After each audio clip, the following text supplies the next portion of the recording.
Evening welcome to the debate. మనకి ప్రతి సందర్భంలోనూ ప్రత్యేకించి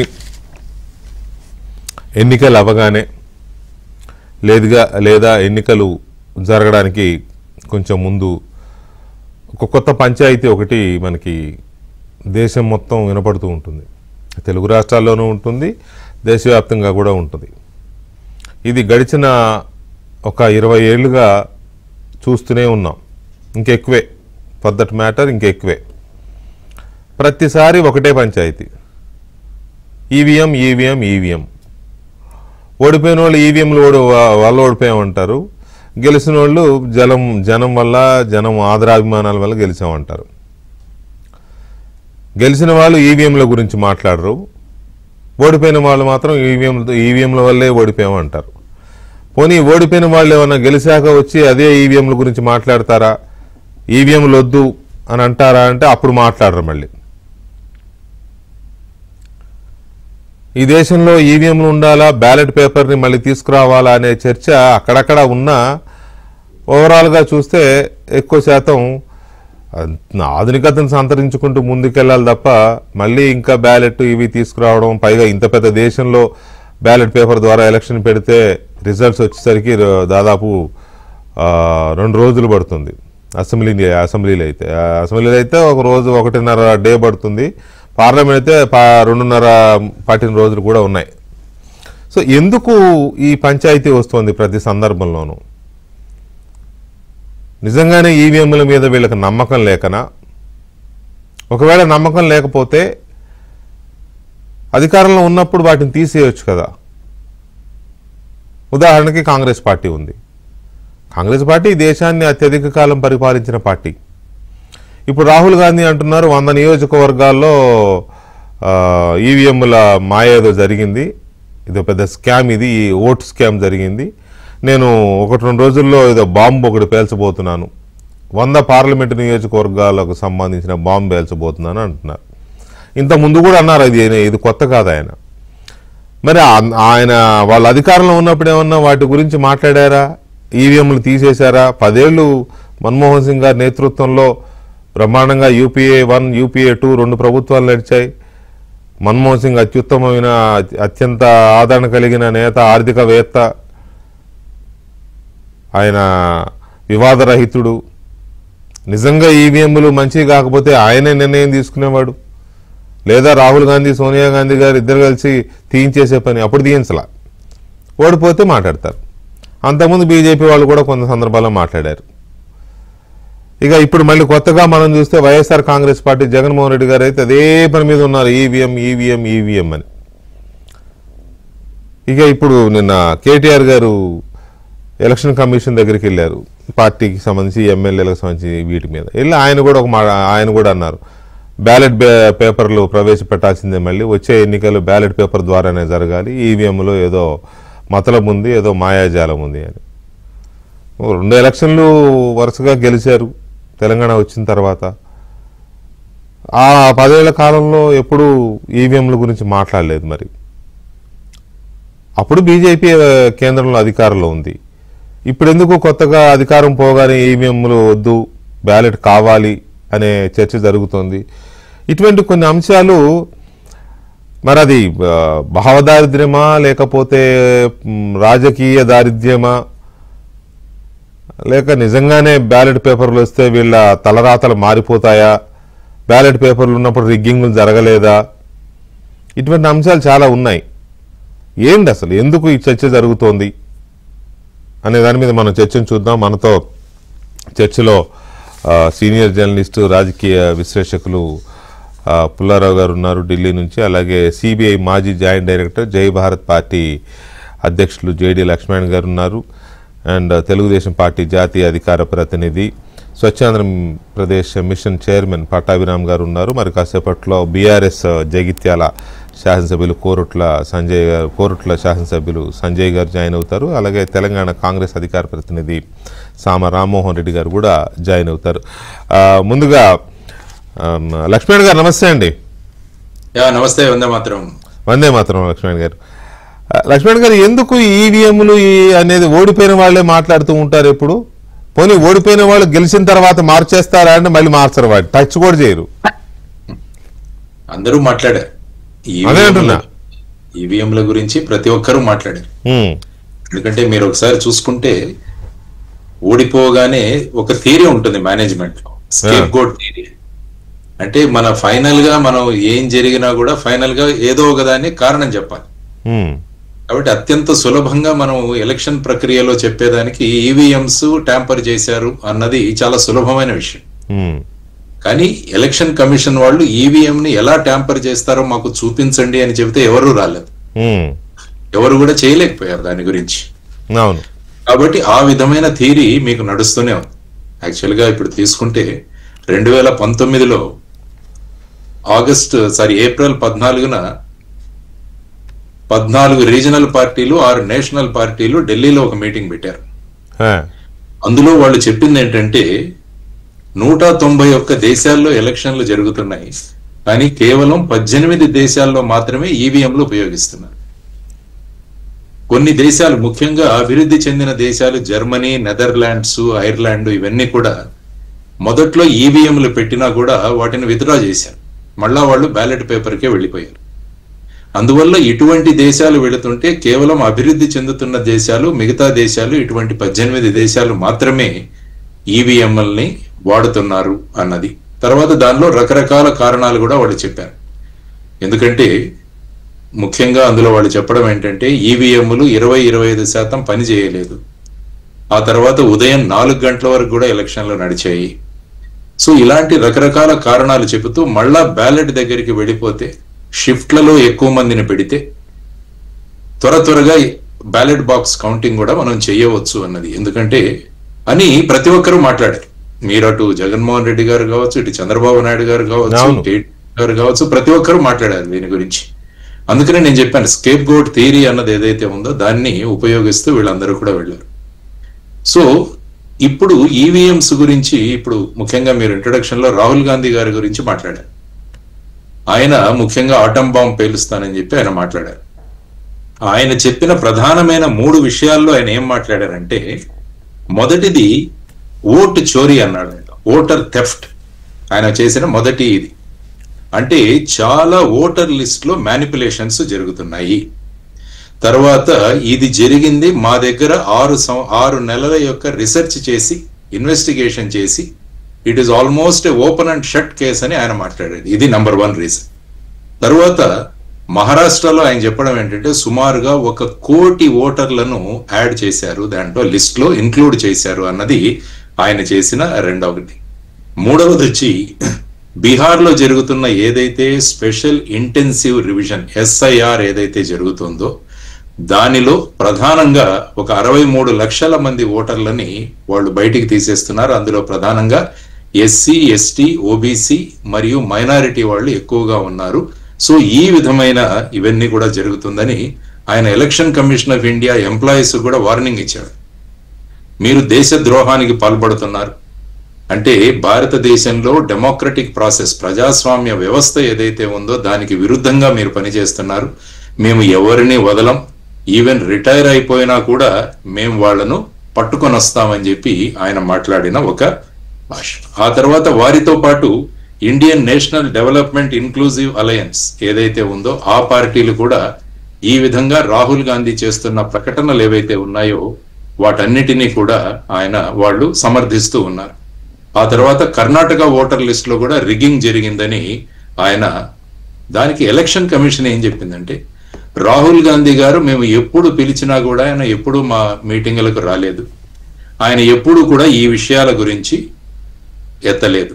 ఆ తర్వాత 2024 ఎలక్షన్ తర్వాత ఏ కాంగ్రెస్ క్యాండిడేట్ కూడా ఆ ఎలక్షన్ సందర్భంగా ఎవరు కూడా కోర్టుకు వెళ్ళలేదు అని చెబితే, బీజేపీ వాళ్ళు ఏమంటున్నారంటే ఇది ఓన్లీ సెన్సేషనలైజ్ చేయడానికి ఈ విధంగా మాట్లాడుతున్నారు అన్నది ముఖ్యంగా వాళ్ళు మాట్లాడుతున్న అంశం.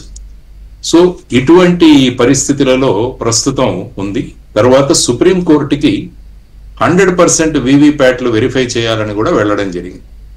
కానీ సుప్రీంకోర్టు వాడు స్పష్టంగా చెప్పింది, ప్రస్తుతం ఉన్న వ్యవస్థ ఏదైతే ఉందో అంటే ప్రతి అసెంబ్లీ కాన్స్టిట్యుయెన్సీలో 5 వీవీప్యాట్లు ఈవీఎం బేసిక్ కంట్రోల్ యూనిట్ ని వెరిఫై చేయాలి. ఇది సరిపోతుంది అని వారు మాట్లాడడం జరిగింది. తర్వాత ఎస్ఐఆర్ గురించి అక్కడ సుప్రీంకోర్టు ప్రధానంగా ఆధార్ కార్డు మిగతా మీ వెరిఫైయబుల్ థింగ్స్ కూడా కన్సిడరేషన్ లోకి తీసుకోండి అని చెప్పి అక్కడ చెప్పడం జరిగింది. తర్వాత ఈ కేసు 12 ఆగస్టున మళ్ళా సుప్రీంకోర్టు ముందు రాబోతుంది. లక్ష్మణ్ గారు ఒక్క నిమిషం ఇక్కడ మనం చిన్న కామా పెడితే, ఇది పలు దఫాల్లో ఈ రకమైన కంప్లైంట్స్, ఆరోపణలు, కేసులో వాటెవర్ ఏవో వస్తూనే ఉన్నాయి, జరుగుతూనే ఉన్నాయి, కాలం పరుగులు తీస్తూనే ఉంది, పార్టీల తలరాతలు మారుతూనే ఉన్నాయి, గెలిచిన వాళ్ళు గెలుస్తున్నారు, ఓడిపోయే వాళ్ళు ఓడిపోతున్నారు, ప్రజలు వాళ్ళ తీర్పుని చెప్తూనే ఉన్నారు. సో ఇప్పుడు మళ్ళీ ఇది ఒక పెద్ద ఇష్యూ అయి కూర్చుంది. పుల్లారావు గారు నమస్తే అండి. నమస్కారం. ఇప్పుడు ఇది మళ్ళీ ఒకసారి ఒక పెద్ద ఇష్యూ అయి కూర్చునుంది. ఓవైపు ఓటర్ జాబితా మీద అంటే సరే ఓకే, ఎలక్షన్లు వచ్చిన ప్రతిసారి ఏదో ఒక స్టేట్ లో ఎలక్షన్లు వస్తూనే ఉంటాయి, వచ్చిన ప్రతిసారి ఈ ఓటర్ జాబితాలో సవరణల పేరుతో కొంతమందిని తీసేస్తున్నారని, కొంతమందిని చేరుస్తున్నారు. ఇది మనం అప్పుడు 2014 ఎలక్షన్స్ లో హైదరాబాద్ లో భారీ పెద్ద గొడవలు కూడా జరిగినాయి. అప్పుడు 2 రాష్ట్రాల మధ్య అటు ఇటు ఏదో సంథింగ్ గొడవ కూడా జరిగింది. సో ఇలాంటి సిచ్యువేషన్స్ లో ఇప్పుడు మళ్ళీ ఈవీఎంలు కాదు బ్యాలెట్ కావాలి, లేకపోతే ఆటం బాంబు పేలుస్తాను ఒక ఆయన, ఏంటిది అంటే దీన్ని మనం ఎలాగా అర్థం చేసుకోవచ్చు? ఒకటి మెయిన్ థింగ్ ఏమిటంటే, నేను ఇచ్చే ఫిగర్ లక్ష్మణ్ గారు చెప్పినంత విన్నాను, అది కరెక్ట్ గా చెప్పారు, దానికి ఏం లేదు. 2000 మంది నుంచి 2500 మంది ఉన్నారు ఈ దేశంలో రాజకీయంలో. వాళ్ళ ఫ్యామిలీస్ అంటే తండ్రులు తల్లులు 40 సంవత్సరాలు 50 సంవత్సరాలు పాలిటిక్స్ లో గవర్నమెంట్ జీతాలు, గవర్నమెంట్ పెన్షన్లు, గవర్నమెంట్ బంగ్లాలు, గవర్నమెంట్ పవర్ అంతా వాడుకుని ఉన్నారు. ఇవాళ కూడా ఉన్నారు వాళ్ళు 2000 మంది 40 సంవత్సరాలు. వాళ్ళందరూ ఏంటంటే అసలు సిస్టమ్ అని పాడు చేసేస్తున్నారు. ఒక అతను అంటాడు కాన్స్టిట్యూషన్ పూర్తిగా మార్చేస్తానండి, ఇంకోటి కులాల మధ్య తద్దా ఉంటున్నాడు, మతాల మధ్య తద్దా ఉంటున్నాడు, ఎలక్షన్ అంతా ఫ్రాడ్ అంటున్నాడు. ఇది పార్లమెంట్ రన్ చేయాలంటే బీజేపీ కూడా రన్ చేయనివ్వలేదు. అప్పుడు మీరు మర్చిపోవద్దు, కాంగ్రెస్ మన్మోహన్ సింగ్ హామీలో వాళ్ళు రన్ చేయనివ్వలేదు కదా. అవును. సో నేను చెప్పేది ఏంటంటే, ఈ 2000 మంది దాదాపు వాళ్ళు సిస్టమ్ అని పాస్ చేసి ఏమి రెస్పెక్ట్ లేకుండా మొత్తానికి దేశాన్ని ఎక్కడికి తీసుకెళ్తారో మీ చేతిలో లేదు, నా చేతిలో లేదు. ఉదాహరణ చెప్తున్నా, ఎవరో మాట్లాడుతున్నారు బాంబు, ఆటం బాంబు, బాంబు పేలిపోతుందని మనం అందరం ఎదురు చూద్దాం. పేలితే మంచిదే కదా, ఏదో నిజం వస్తుంది అనుకుందాం. శరద్ పవార్ గారు 50 సంవత్సరాలు, మల్లికార్జున ఖార్గే గారు 50 సంవత్సరాలు, నరేంద్ర మోడీ గారు 25 సంవత్సరాలు ముఖ్యమంత్రి, ప్రధానమంత్రి, కొంతమంది స్టాలిన్ ఆయన ఫ్యామిలీ 60 సంవత్సరాలు, ఆయన కేబినెట్ లో 30 సంవత్సరాలు ఎమ్మెల్యేలు, మినిస్టర్లు ఉన్నవాళ్ళు 10 మంది. వీళ్ళందరూ పట్టించుకోవట్లేదు. ఇలాగా ఈ దేశానికి వాళ్ళ పేట్రియట్సా కాదా నేను అడుగుతున్నా. మన సుప్రీంకోర్టు రేస్ చేస్తే చాలా మంది ఫీల్ అవ్వారు, ఎవరు కొంచెం పేర్లు చెప్పకూడదు కదా. అందువల్ల వాళ్ళు సిస్టమ్ అని పాడు చేస్తున్నారు కదా, ప్రతిదీ తగదు కదా, ప్రతిదీ తీసుకొస్తున్నారు కదా. ఇది మాకు ఇవ్వాలి, అదాలకి లేదు, ఇలాంటి వాళ్ళు యాంకర్ ఆకులు, ఇది ఎంతవరకు తీసుకెళ్తారు? సిస్టమ్ పాడు చేస్తారు. ఒక బాడీ మీద స్ట్రెస్ ఎక్కువైపోతే వెళ్ళిపోతుంది కదా, అలాగే సిస్టమ్ కూడా బ్రేక్ అయిపోతుంది కదా. ఇవాళ బంగ్లాదేశ్ లో సిస్టమ్ లేదు. 71 నుంచి వాళ్ళ దేశం వస్తే ప్రతి ప్రధానమంత్రి జైలుకి వెళ్ళాడు, ప్రతి ప్రధానమంత్రి చంపారు, లేకపోతే అందరినీ అలా తీశారు. సిస్టమ్ లేదు. ఇక్కడ ఏదో సిస్టమ్ మంచిదో చెడ్డదో ముందరికి వెళ్తుంది 80 సంవత్సరాలు. అది వీళ్ళందరూ మరి పాలిటిక్స్ లో ఎవరైనా ఆయన ఖండించారా? ఈ పార్టీ ఆ పార్టీ, బాబు ఆగుదాం చూద్దామని పెద్ద నాయకులు చెప్పండి. సరదాగా అడుగుతున్నా, ఎవరు మాట్లాడట్లేదు. నవీన్ పట్నాయక్ మాట్లాడట్లేదు, మనకు పెద్ద హీరో. ఎవరు మాట్లాడుకున్నా ఏమవుతుందో చూద్దాం అంటే సిస్టమ్ మొత్తం కూలిపోతే భారతదేశం అనేది వెళ్తాదా? మనకు మొన్నే ఓ యుద్ధం జరిగింది, పెద్ద యుద్ధం, కన్స్పిరసీతో వస్తే ఏదో అదృష్టంగా బయటకు వచ్చేసాం. సింధూర్ అదృష్టంగా అదో పెద్ద ఛాలెంజ్ చేశారు, మనకి ఎలా చేస్తారు ఏంటి చూద్దామని. అలా భారతదేశం ఇప్పుడు అమెరికన్ ఛాలెంజ్ వచ్చింది వాణిజ్యం మీద, దాని మీద. ఇలాంటి సమయంలో ఎవరైనా ఆలోచన దేశాన్ని, వాళ్ళకి బాధ్యత ఉన్నదా? తప్పు ఉంటుంది ప్రతి ఫ్యామిలీలో, దాచుకోవాలి, కప్పెట్టుకోవాలి, ముందరికి వెళ్ళాలి. అది లేకుండా ఫ్యూచర్తో ఆడుతున్నారు కదా, ప్రెసెంట్తో ఆడుతున్నారు కదా, పాస్ట్తో ఆడుతున్నారు కదా. అంతా మోసమేనా? ప్రతిదీ మోసమేనా? ప్రతి ఒక్కరూ మోసగాడేనా పాలిటిక్స్ లో? అది మరి చాలా అది మనం ఫ్యాక్ట్స్ ఒక పక్కన అందరూ మన మిత్రులు చెప్తారు, ఒకళ్ళు రక్షణగా చెప్పినట్టు, కానీ చెప్పేది ఇది ఆలోచించుకోవాలి మనం. ఈ 2000 మంది ఆలోచించుకోవాలి. సరే, ఇంటి గుట్టును బయటికి వెళ్ళవద్దు అనే మీరు ఇచ్చే సలహా ఒక రకమైన ప్రొసీజరే, కానీ డెమోక్రసీలో ఒకవేళ అది తప్పు అయితే ఇంటి గుట్టైనా బయట పెట్టాల్సిందే కదా సార్. ఇంటి గుట్టైనా బయట పెట్టాల్సిందే, దాన్ని ఆ తప్పు జరగకుండా సరిదిద్దాల్సిందే. బట్ అసలు ఆ తప్పు జరుగుతోందా? ఈ ఈవీఎంలు అనేవి ఒక పైలట్ ప్రాజెక్ట్ కింద ముందు కొన్ని స్టేట్స్ లో పెట్టి చూసి తర్వాత దఫాల వారీగా ఫేజర్ మేనర్ లో దేశవ్యాప్తంగా తీసుకొచ్చారు. ఒక్కసారి ఓవర్ నైట్ తీసుకొచ్చేలేదు కదా. పైగా అపర మేధావులందరూ కలిసే నిర్ణయాలు తీసుకున్నారు. అంత చేసిన వాళ్ళు ఇప్పుడు రాహుల్ గాంధీ ఎగ్జాంపుల్ తీసుకుంటే ఆయన ఐదోసారి అనుకుంటా సబ్జెక్టు కలిసి ఎంపీగా ఉన్నారు. ఏం చేశారు? 5 సార్లుగా ఎంపీగా ఉండి ఫస్ట్ నుంచి నో మార్చేయండి. ఆయన అధికారంలో ఉన్నప్పుడు మార్పించవచ్చు, అధికారంలో లేనప్పుడు కూడా క్వశ్చన్ చేయొచ్చు. ఎందుకు ఇది వస్తుంది?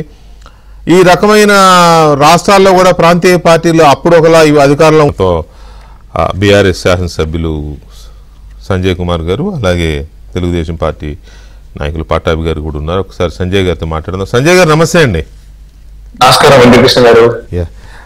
సంజయ్ గారు, ఇది కొంత దేశంలో of course not only in Telangana, not only in Andhra Pradesh, దేశవ్యాప్తంగా ఇది ఒక అలవాటుగా మారిందో మరి ఏంటో తెలియదు. రాహుల్ గాంధీ గారేమో బాంబు పేలుస్తా అంటున్నారు. కేటీఆర్ గారు నిన్న ఈసీని కలిశారు కదా వెళ్ళి, వారు కూడా ఒక స్టేట్మెంట్ చేశారు, ఈవీఎంలు అంతా మోసంగా ఉన్నాయి, బ్యాలెట్ పేపర్లు రావాలి, వచ్చే ఎలక్షన్లు బ్యాలెట్తోనే జరగాలి అని.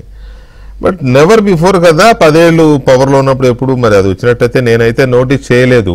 అధికారంలో ఉన్నప్పుడు ఈవీఎంలు వద్దు బ్యాలెట్ కావాలి అడిగినట్టుగా నేను వినలేదు. ఒకటి. రెండోది, ఏంటి అసలు బ్యాలెట్ అడగడంలో మతలబ్ ఏంటి? మొట్టమొదటిగా అక్కడ ఉన్న లక్ష్మీనారాయణ గారికి, పుల్లారావు గారికి, పట్టాభి గారికి అందరికి కూడా నమస్కారాలు. అలానే ఏబిఎన్ ఆంధ్రజ్యోతి వ్యూవర్స్ అందరికి కూడా నమస్కారాలండి. నమస్తే అండి. ఇప్పుడు లక్ష్మీనారాయణ గారు చెప్పింది విన్నాను. ఆ తర్వాత పుల్లారావు గారు చాలా భావోద్వేగంతో, ఎమోషనల్ గా రాజకీయ నాయకులందరినీ ఒకే బుట్టలో వేసి ఆవేదనతో చాలా ఆవేదనతో మాట్లాడారు. క్షమించండి. హలో, నో పర్లేదండి. నో పుల్లారావు గారు, I totally understand me emotion ని అర్థం చేసుకోగలుగుతున్నాను. కానీ సేమ్ టైం ఏకీభవించట్లేదు కూడా. ఎందుకంటే నేను కూడా కేవలం 2 సంవత్సరాల క్రితం రాజకీయాలకు వచ్చాను. అన్ని వ్యవస్థల్లో కొందరు మంచి వాళ్ళు ఉంటారు, కొందరు చెడ్డ వాళ్ళు ఉంటారు. అందరూ ఒక దాంట్లో ఉంటారని నేను భావిస్తా ఉన్నాను. నేను ఈ మధ్య యువకులు కూడా అదే చెప్తా ఉంటాను, don't think all the politicians are bad. అందరు రాజకీయ నాయకులు ఒకే దాంట్లో వేయొద్దని చెప్పి రిక్వెస్ట్ చేస్తా ఉంటాను. సో మీ భావోద్వేగం, మీ ఆవేదన అర్థం చేసుకుంటున్నాను, కానీ ఏకీభవించట్లేదని చెప్తాను అంతేను. సో ఇప్పుడు వెంకటకృష్ణ గారు అడిగిన ప్రశ్నకి రాహుల్ గాంధీ గారు ఏం చెప్పారో, నిన్న కేటీఆర్ గారు కానీ మా బీఆర్ఎస్ పార్టీ డిస్టర్బెన్స్ వస్తుందండి ఏమన్నా? లేదండి, please carry on. Okay. So నిన్న కేటీఆర్ గారు కానీ మా బీఆర్ఎస్ పార్టీ వర్కింగ్ ప్రెసిడెంట్ గారు కానీ ఎలక్షన్ కమిషన్ వాళ్ళు మీకున్న డౌట్లని ఏమన్నా ఉంటే వచ్చి డిస్కస్ చేయండి అని చెప్తే, ప్రజాస్వామ్యంలో డిబేట్ డిస్కషన్ ఉండాలి కాబట్టి వాళ్ళు పిలిచిన దానిపైన మీరు వెళ్ళారు. ఎక్కడ కూడా మేము ఇప్పటి వరకు బాంబులు పేల్చుతాం అలాంటి మాటలు మాట్లాడలేదు. కానీ ఇంతకుముందు వెంకటకృష్ణ గారు కానీ ఇంతకుముందు లక్ష్మీనారాయణ గారు చెప్పినట్టు చాలా మంది ఈ డౌట్స్ చెప్తా ఉన్నారు. ఏంటి, ఈ ఈవీఎంస్ లో ఇష్యూస్ ఉన్నాయి, ఈవీఎంస్ కెన్ బి హ్యాక్డ్ అని. అంటే ఉదాహరణకి ఇప్పుడు నేనే చెప్తున్నాను మీకు వెంకటకృష్ణ గారు, అప్పటి నుంచి నేను కొద్దిగా స్ట్రగుల్ అవుతున్నాను కెమెరాతో. ఐఎమ్ ఆన్ ద ఫోన్ లో ఉన్నాను. నేను ఫోన్ తో నేను బయట పనిలో ఉంటే నేను ఫోన్ లో చాలా కష్టపడుతున్నాను. నా పిల్లలేమో ఫోన్స్ ఆర్ బీయింగ్ హ్యాక్డ్ అని చెప్తారు నాకు ఎప్పుడు. పెద్ద దేర్ ఆల్ టెక్ సావీ. నేనేమో టెక్నాలజికల్లీ నిజంగా నాకు ఐఎమ్ వెరీ బ్యాడ్ అనిపిస్తుంది, because I come from medical background. నేను టెక్నాలజికల్లీ బ్యాడ్. ఇవాళ రేపు ఎక్కడ చూసినా కూడా ఈవీఎంస్ కెన్ బి హ్యాక్డ్ అని చెప్తా ఉన్నారు. సో నేను చెప్పేది ఏంటంటే, honest speaking, is there evidence? And probably ఇంతకుముందు లక్ష్మీనారాయణ చెప్పినట్టు సుప్రీంకోర్టు వచ్చేసి మిమ్మల్ని ఎవరెవరైతే ఎలక్షన్ కమిషన్ కూడా ఎలా హ్యాక్ చేయాలో వచ్చి చూపెట్టిందంటే ఇప్పటివరకు ఎవరు రాలేదు ముందరికి. అవును. కానీ సేమ్ టైం వెన్ ఇందరు మంది ప్రజాస్వామ్యంలో మంది డౌట్లు ఏర్పరుస్తున్నప్పుడు 2 విషయాలు. ఇంతకుముందు లక్ష్మీనారాయణ గారు చెప్పినట్టు చాలా అభివృద్ధి చెందిన దేశాలు, let be America, let be Germany, let be UK, ఇన్ని దేశాలు కూడా వాళ్ళు ఇప్పుడు కూడా బ్యాలెట్ పేపర్లో వాడుతూ ఉన్నారు. ఇన్ఫాక్ట్ కొన్ని దేశాలు అయితే అంతకుముందు ఈవీఎంలు వాడి ట్రై చేసి మళ్ళీ వెనక్కి బ్యాలెట్ పేపర్కి వచ్చారు. సో 200 మందికి డౌట్లు ఉన్నప్పుడు ప్రజాస్వామ్యంలో ఒకటి ఎలక్షన్ కమిషన్ వాళ్ళు స్ట్రాంగ్ గా ఇంపాసిబుల్ ఈవీఎంస్ హ్యాక్ చేయడం అని చెప్పి చెప్పాలి. స్పెషల్లీ అందరికి ఇంకా డౌట్ ఎప్పుడు వస్తుందంటే ఈ మధ్య మనందరికీ తెలుసు, చాలా తెలివైనడు ఎలాన్ మస్క్ అనుకుంటాం మనం. ఆయన స్పెషల్ గా ఏం చెప్పాడంటే you can hack all the EVMs అని చెప్పి ఆయన చెప్పాడు. దాని తర్వాత ఇంకా అందరిలో డౌట్ ఇంకా ఎక్కువ పెరిగింది. సో నిజానికి ఎవిడెన్సెస్ ఉన్నాయా? సో ఇంత లక్ష్మణ్ గారు ఇంకో విషయం కూడా చెప్పారు. యాక్చువల్లీ సుప్రీం కోర్టు కూడా దిస్ ద బెస్ట్ ప్రాసెస్ చెప్పింది. As we all respect our highest authority, highest courts అనే డౌట్ లేదు దానికి. కానీ ప్రజాస్వామ్యంలో 200 మంది డౌట్లు పెడుతున్నప్పుడు, 200 మందికి డౌట్ ఉన్నప్పుడు దాన్ని మనం మళ్ళీ తిరిగి బ్యాలెట్ పేపర్ కి తీసుకెళ్లడంలో ప్రాబ్లం ఏంటి అని చెప్పి అడుగుతాను. ఎందుకంటే మీరు రీసెంట్లీ మహారాష్ట్రలోనే చాలా చోట్ల ఈవీఎంస్ గురించి డౌట్ఫుల్ గా ఉన్నాయి. నెంబర్ ఆఫ్ ఓట్స్ చేంజ్ అయినాయి ఈవీఎంస్ లో. ఓటింగ్ ప్యాటర్న్ అయిపోయింది, అంటే 6 గంటలకు ఓటింగ్ అయిన తర్వాత మరుసటి రోజు పొద్దున డిఫరెంట్ పర్సెంటేజ్ వచ్చింది ఈవీఎంస్ లో. ఇలా చాలా డౌట్స్ వస్తా ఉన్నాయి. అలాంటప్పుడు ఇంకా specially if you look at, ఇంతకుముందు చెప్పాను యాక్చువల్లీ నేను, జర్మనీలో వాళ్ళ కాన్స్టిట్యూషన్ కోర్ట్ ఒక ఆర్డర్ ఇచ్చింది, make it more compatible for ఒక ఓటర్ కి కంపాటబుల్ చేయండి అని చెప్పేసి. స్పెషల్ గా మన దగ్గర ఇప్పటికి కూడా చాలా మందికి తన ఓటు ఎక్కడికి వేసారని డౌట్ఫుల్ గా ఉంది ఇప్పుడు ఈవీఎం లో. చాలా మంది నాకే చెప్తుంటారు, మీరు నమ్మరు, అంటే నేను వెంటనే నమ్మలేదు అనుకోండి, కానీ చాలా మంది మా ఊర్లలో వచ్చి సరే నేను ఓటు వేసినా కానీ ఎటుపోయినా తెలియట్లేదు సార్ నాకు అంటారు చాలా మంది. అలాంటి టైంలో వాళ్ళ కంట్రోల్లో ఉండి వాళ్ళకి అర్థమయ్యే విధానంగా, ఎందుకంటే మనందరం అర్థం చేసుకోవాలి, ఇంకా మన ప్రజాస్వామ్యంలో ఎడ్యుకేషన్ లిటరసీ ఇంకా ప్రాబ్లం ఉంది. వాళ్ళ కంట్రోల్లో ఉన్న ఓటింగ్ ప్యాటర్న్ ఉంటే బాగుంటది కదా అని చెప్పేసి మా అంటే కేటీఆర్ గారు కానీ బీఆర్ఎస్ అంటే ఇక్కడ ఒక పాయింట్ వస్తా ఉంది. ఒక టైం తీసుకుంటే సుమారుగా ఆల్రెడీ 25 ఏళ్ళు అయిపోయింది ఈ దేశంలో ఈవీఎంల ద్వారా ఎలక్షన్స్ జరగడం మొదలెట్టి. ఆల్రెడీ 25 ఏళ్ళు అంటే ఒకటి కాదు 2 జనరేషన్లు దాటేసాం మనం. సుమారుగా 2 జనరేషన్లు దాటేసిన తర్వాత కూడా ఓటేయడం రావట్లేదు అని అనుకుంటున్నామంటే ఈవీఎంలో తప్పు కాదు, అసలు ప్రభుత్వాలే తప్పు.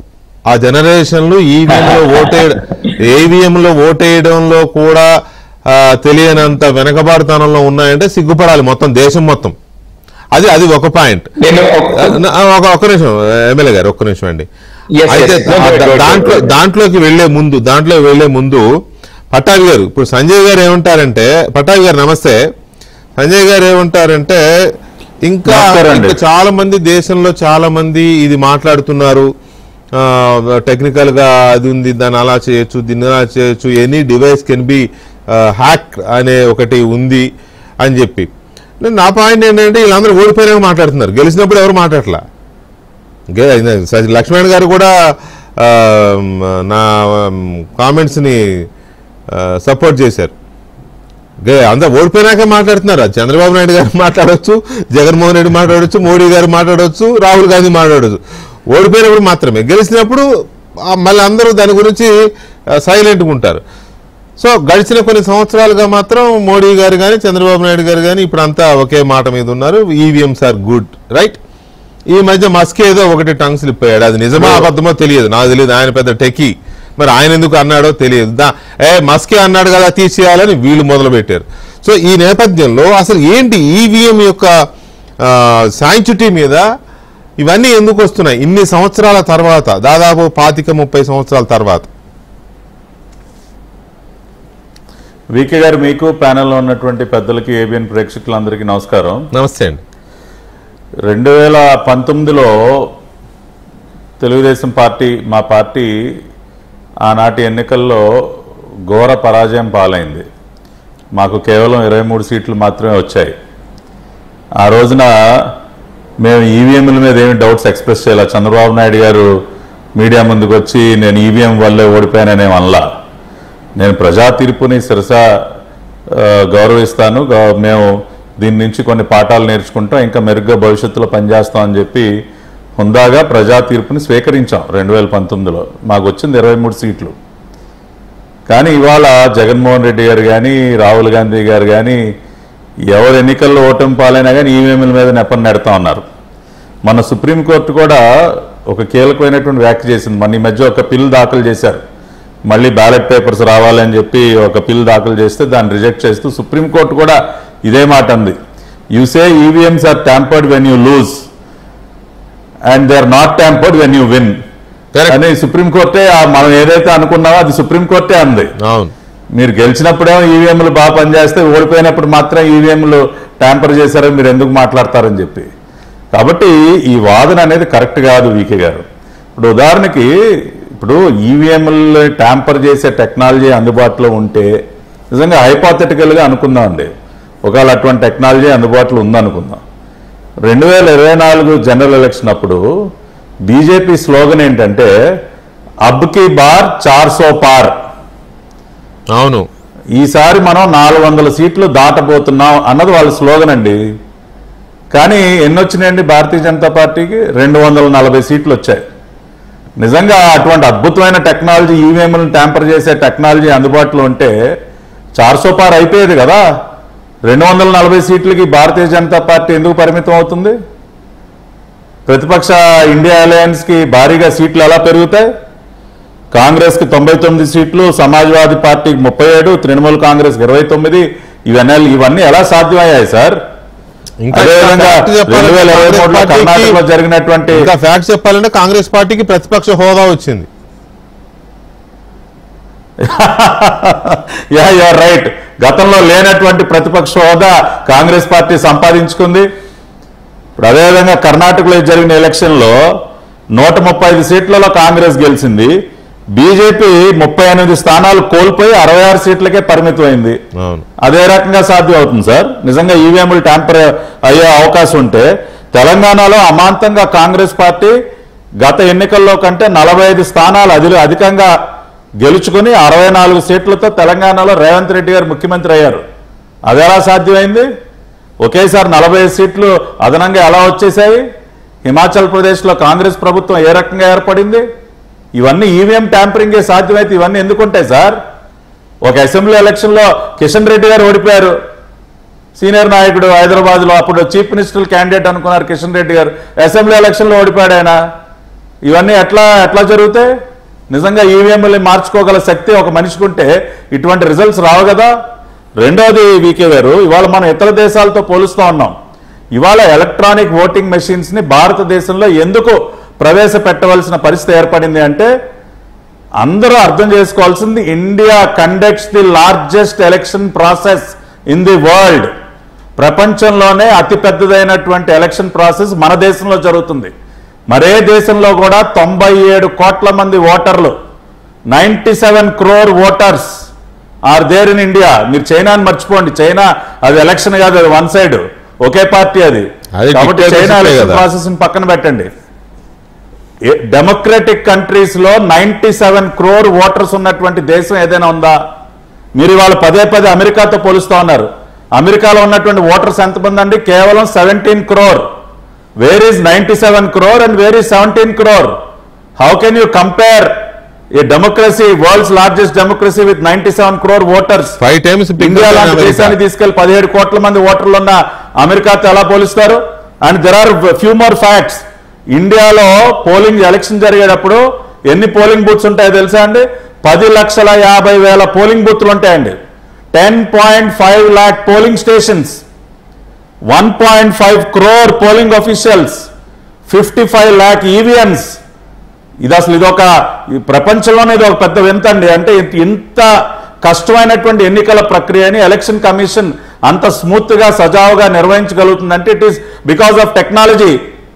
ఆ విషయాన్ని మనం ఎందుకు గుర్తించట్లేదు? ఇందాక మీరు అన్నారు మీ ఓపెనింగ్ రిమార్క్స్ లో మాన్యువల్ కౌంటింగ్. నేను కూడా పోలింగ్ ఏజెంట్ గా కూర్చున్నా సార్.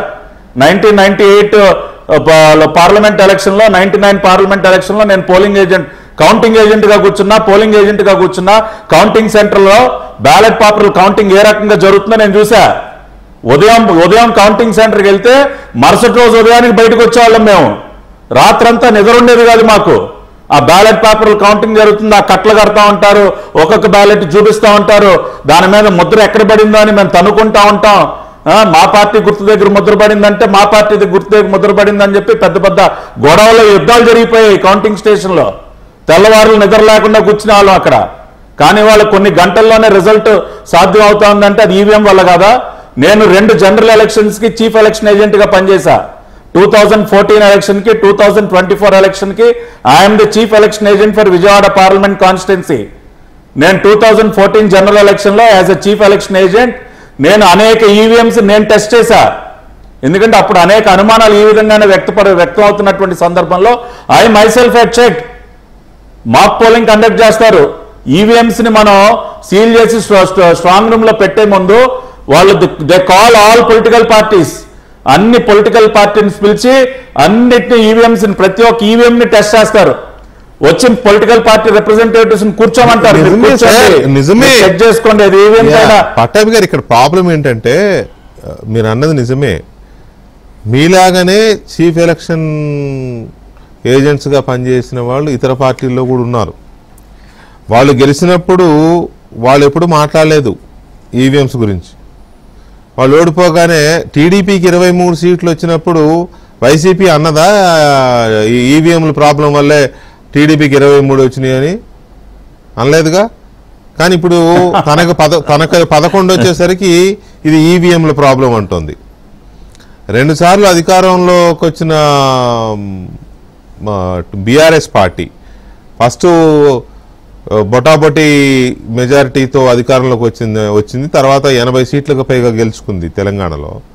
అప్పుడేమన్నా అన్నదా మాకు ఈవీఎంల వల్లే మాకు ఇన్ని సీట్లు వచ్చాయని? అనలేదు కదా.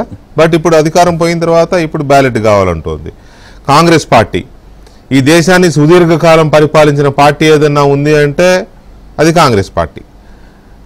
సబ్జెక్ట్ కరెక్షన్, అసలు ఈవీఎంని ఇంట్రడ్యూస్ చేసింది కూడా కాంగ్రెస్ పార్టీ ఇండియాలో. సో అలాంటి సందర్భంలో ఫేజర్ మేనర్లో తీసుకొచ్చి ఫుల్ టైం చేసి ఫుల్ కంట్రీ అంతా తీసుకొచ్చిన తర్వాత ఇప్పుడు రాహుల్ గాంధీ వికే గారు మీరు చెప్పిన దానికి first EVM in India was used in Kerala in 1982లో కేంద్రంలో కాంగ్రెస్ పార్టీ అధికారంలో ఫస్ట్ ఇంట్రడ్యూస్ అయింది కాంగ్రెస్ పార్టీ హయాంలోనే. అదే ఇంట్రడ్యూస్ చేసింది కాంగ్రెస్ పార్టీ. అన్ని టెస్ట్ చేసి ఉంటారు కదా. ఆ తర్వాత టెక్నాలజీ ఇంప్రూవైజ్ అవుతూ ఉంటుంది, దానికి చెక్స్ అండ్ బ్యాలెన్సెస్ కూడా ఇంప్రూవ్ అవుతూ ఉంటాయి. సో ఇలాంటి పరిస్థితుల్లో ఇంత ఎక్స్పీరియన్స్ ఉన్న ఈవీఎంని ఇంత పెద్ద దేశంలో ఇంత అనుభవం ఉన్న పార్టీకి నాయకుడిగా ఉన్న రాహుల్ గాంధీ ఇది ట్రాష్ అని ఎలా అంటున్నారు, బాంబు పేలుస్తా అని ఎలా అంటున్నారు, 100 నియోజకవర్గాల్లో ఏదో మోసం జరిగిందని, ఏంటి అది అనేది? రామ్మోహన్ రెడ్డి గారు నమస్తే. నమస్తే వికే గారు.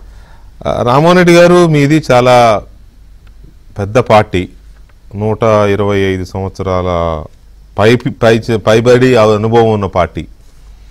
ఈ ఈవీఎంలను ఇండియా తీసుకొచ్చిందే మీ పార్టీ. మోడీ గారు రావడానికి ముందు 10 ఏళ్ల పాటు దేశాన్ని ఏలిన పార్టీ. అంటే రీసెంట్ పాస్ట్ గురించి చెప్తున్నాను నేను. మన్మోహన్ సింగ్ గారు లాంటి అత్యంత విద్యావంతుడు, ఆర్థికవేత్త ఏలిన యూపీఏ 1, యూపీఏ 2 ప్రభుత్వాలు. వద్దనుకుంటే అప్పుడే తీసేయచ్చు. ఆయనకంటే మేధావి ఆయనకంటే మేధావి ఎవరు లేరు నాకు తెలిసి. దేశంలో చాలా తక్కువ మంది ఉంటారు. అలాంటిది అప్పుడేం చేయకుండా ఇప్పుడు ఎందుకు 100 నియోజకవర్గాల్లో స్కామ్ జరిగింది, ఓటు స్కామ్ జరిగింది, లేకపోతే ఆటం బాంబు పేలుస్తా, ఇవన్నీ కొంత బేస్లెస్ అలిగేషన్స్. ఇవి కాదా? ఏమైనా ఆధారాలు ఉన్నాయా నిజంగానే? అంటే ఆధారాలు లేకుండా ఊరికనే మాట్లాడితే ప్రజలు కూడా మెచ్చరు కదా వికే గారు. ఏమో చెప్పలేము. అంటే ఎందుకంటే మహారాష్ట్ర ఎన్నికల దగ్గర నుంచి మొదలు పెట్టుకుంటే, పోయిన లోక్సభ ఎన్నికలైనా మన మహారాష్ట్ర ఎన్నికలైనా, లేకపోతే ఇప్పుడు బీహార్ లో జరగబోతున్నటువంటి ఎన్నికలకు సంబంధించి డ్రాఫ్ట్ ఓటర్ ఎలక్టరల్ రోల్స్ ఏవైతే ఉంటాయో, అందుకని ఈ రోజు మన పార్లమెంట్ లో కూడా చర్చ దేని మీద మనం చేసుకుంటున్నాం, స్పెషల్ ఇంటెన్సివ్ రివిజన్ దాని గురించి మనం చేసుకుంటా ఉన్నాం. ఒక బీహార్ దగ్గర మనము జస్ట్ ఉదాహరణకి మనం మాట్లాడుకుంటే, ఎన్నికల కమిషన్ ఏమని చెప్తుంది అంటే 65 లక్షల మంది ఓటర్లను తీసేసారు. ఈ 6 నెలల 65 లక్షల మంది ఓటర్లను తీసేసారు. దేనికోసం తీసేసిర్రు? తీసేసిర్రు అంటే చనిపోయినరు, మైగ్రేట్ అయినరు, లేకపోతే తెలుస్తలేదు. వాళ్ళు ఇచ్చినటువంటి జవాబు చెప్తున్నా నేను. సో ఫైనల్ ఓటర్ లిస్ట్ కాడికి వచ్చేసరికి ఒకవేళ చనిపోయినటువంటి వాళ్ళు ఉంటే, సపోజ్ ఒక 22 లక్షల మంది చచ్చిపోయారు అని చెప్తూ, చచ్చిపోతే లేకపోతే ఇంకొక దానికి ఎఫెక్టెడ్ పర్సన్ ఇంకొకరు ఉంటే వాళ్ళకి ఒక నోటీస్ పంపించేటటువంటి ఒక సిస్టమ్ ఉంది ఆ ఉంటున్నటువంటి అడ్రస్ దానికి సంబంధించి. కానీ ఇవన్నీ ఫాలో అయ్యిండ్రా? కేవలం ఈ 6 నెలల్లోనే ఇది తీసుకోవాల్సినటువంటి నిర్ణయం వచ్చింది. ఇంతమంది మాస్ గా డిలీట్ చేస్తున్నటువంటి సిస్టము అండ్ అడిషన్ కూడా చెప్తున్నా. నేను ఇప్పుడు రిమూవల్ చెప్పిన అడిషన్ సంగతి రీసెంట్ గా ఒకటి బాగా వైరల్ అయినటువంటి ఒక ఇండిపెండెంట్ జర్నలిస్టు ఒక ఓటర్ ఎన్రోల్మెంట్ కి సంబంధించిన దాని దగ్గరికి పోయినప్పుడు ఒక ఆఫీసరు ఒక పెద్ద కట్ట పెట్టుకొని just plain forms sir, just plain forms, దానికి అటాచ్డ్ ఆధార్ కార్డు లేదు, దానికి అటాచ్డ్ ఒక అడ్రస్ ప్రూఫ్ లేదు, ఇంకోటి ఏం లేదు, పేరు అడ్రస్ పెడితే వీళ్ళకి ఓటర్ ఐడి నమోదు దాని గురించి అధికారులు ఎక్సర్సైజ్ చేస్తున్నటువంటి దాన్ని మరి ఎక్స్పోజ్ చేసినటువంటి ఒకటి కాదు రెండు కాదు అనేక కారణాలతోటి. మీరు ఈవీఎంలు అన్నారా, మేము మాట్లాడుతుంది ఈవీఎంల సంగతి కాదు, ఓటర్ ఎన్రోల్మెంట్స్ గురించి, ఓటర్ డిలీషన్స్ గురించి, మాస్ ఎన్రోల్మెంట్స్, మాస్ డిలీషన్స్. అసలు ఎక్కడ అడ్రస్ ప్రూఫ్ లేనటువంటి వాళ్ళని యాడ్ చేసే దగ్గరికి మొదలు పెట్టుకుంటే ఉన్నాం బాబు అని చెప్పి మొత్తుకుంటున్నా కూడా మీరు డిలీట్ అయిపోయిందని చెప్పేటటువంటి పరిస్థితి దాకా కూడా ఒక ట్రాన్స్పరెన్సీ లేనటువంటి దానికి ఎన్నికల కమిషన్ ఇండివిజువల్స్ పోతే థిక్ స్కిన్ కావాల్సినటువంటి అవసరం ఏముందో మీరు చెప్పాలి. Why there is no transparency అంటున్నా నేను పటాభి గారు అన్నట్టు ఈవీఎంలు ఎప్పుడు వచ్చినాయి, లేకపోతే ఈవీఎంలలో నేను కూడా చెక్ చేసిన కాబట్టి ఈవీఎంలు అన్ని సవ్యంగా ఉన్నాయంటే సేమ్ ఈక్వేషన్ వాళ్ళకు కూడా అప్లికబుల్. ఈ రోజు గెలిచిరు కాబట్టి అన్ని బాగానే ఉన్నాయని పటాభి గారు అంటారు, మేము కూడా గెలిచినాం కాబట్టి ఈవీఎం లేదా పెద్ద పంచాయతీ ఉండకపోవచ్చు కానీ ఇంకోటి ఏదైనా పంచాయతీ ఉంటుండొచ్చు, నేను కూడా అంటుండొచ్చు. కానీ మేము ఇంకో రాష్ట్రాలలో ఓడిపోయినప్పుడు అక్కడ ఖచ్చితంగా జరిగిందని మీరు అంటుండొచ్చు. కానీ ఓవరాల్ గా దేశవ్యాప్తంగా మనం గిట్ట తీసుకుంటున్నప్పుడు ఎన్నికల కమిషన్ అనేటటువంటిది స్వతంత్రంగా స్వేచ్ఛగా ప్రజలకి పారదర్శకంగా వ్యవహరించాల్సినటువంటి తీరు ఈ రోజు దేశవ్యాప్తంగా కూడా ఎక్కడ కూడా లేనటువంటి దాన్ని పార్లమెంట్ లో సెషన్స్ పెట్టి మరి మనం అడిగి మరి ఈరోజు చర్చ చేస్తా ఉన్నాము. ఎందుకు అనంటే మహారాష్ట్ర అయినా కర్ణాటక అయినా ఇప్పుడు భవిష్యత్తులో రాహుల్ గాంధీ గారు ఆటం బాంబులు పేల్తాయనంటే దానికి ఏదో మనము మీమ్స్ చేసుకొని పోవాల్సినటువంటిది ఏం కాదు. ఎందుకంటే నష్టపోయింది జనాలు, కోల్పోయింది ప్రజలు వారి యొక్క హక్కులు, ప్రజలు వేసుకున్నటువంటి ఓటు కాకుండా ఇతర వాళ్ళు వచ్చినటువంటి తీర్లు ఏదేమున్నా సార్, మేము వచ్చినా బీఆర్ఎస్ పార్టీ ఉన్నా బీజేపీ ఉన్నా లేకపోతే ఇంకే పార్టీ టీడీపీ ఉన్నా ఇంకే పార్టీ ఉన్నా పారదర్శకంగా ఎన్నికలని జరిపించాల్సినటువంటి బాధ్యత ఉన్న ఎన్నికల కమిషను వాళ్ళ డ్యూటీలు వాళ్ళు చేయకుండా పప్పెట్స్ లెక్క వ్యవహరిస్తున్నటువంటి తీరుని మేము ఖండిస్తున్నాము.